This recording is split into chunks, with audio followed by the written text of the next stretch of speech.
Right, it's great that so many of you have joined the live lesson. Thank you for that. But I'm recording it just to, in case you need to play it back over again, or for those who haven't joined us live, they can obviously watch it back either on Teams or on YouTube.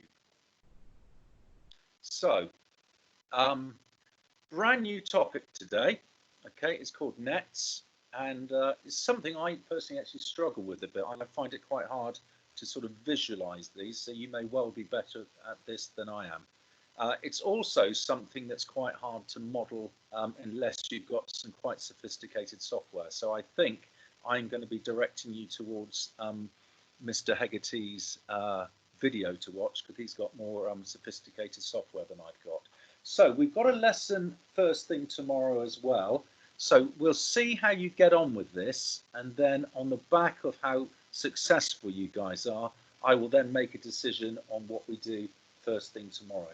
Okay, so what I want you to do is, when I finish this live broadcast, is to go and definitely, you must please watch the Hegarty Maths video.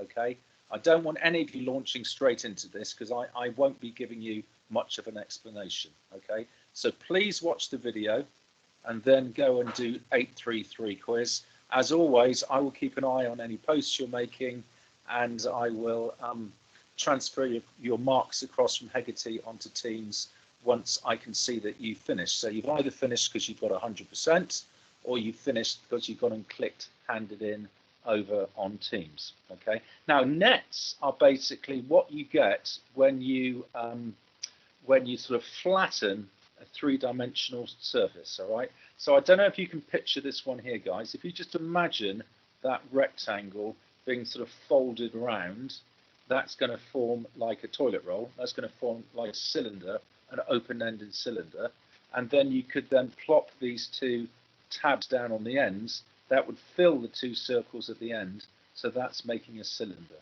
Okay, so if you take these at the top, you've got to visualize, as you folded along these lines, would it make a cube or would it not make a cube? So that's why some are getting ticks and some of them are getting crosses.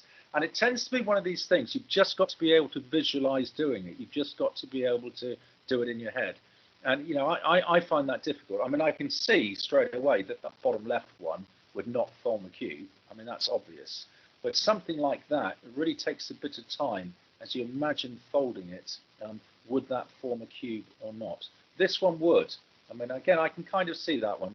Imagine that's your top surface there. That becomes a side, that becomes a side, that becomes a side. That then becomes the other side, and that flaps around to become the bottom. So it's a hard topic to teach this. You really just need a bit of practice. And if you're one of these who's quite good at art, who's quite good, who's spatially aware, you're probably going to find this is quite easy. Others of you, a bit like me, are going to find this quite tricky. Okay, so that's all I'm going to do for this live broadcast. I want to keep it really short, because I want you to be spending the time, rather than listening to me, I want you listening to Mr. Hegarty and watching the 833 video before you set that task. And as I said, I'll see how you guys get on, and then I'll make a decision on what we do first thing tomorrow. Okay, guys, that's it for me. So good luck with that. If you could go and do that now, that would be great, because I really need to see how well you're doing before I make a decision on tomorrow's lesson. Cheers then, guys. Bye.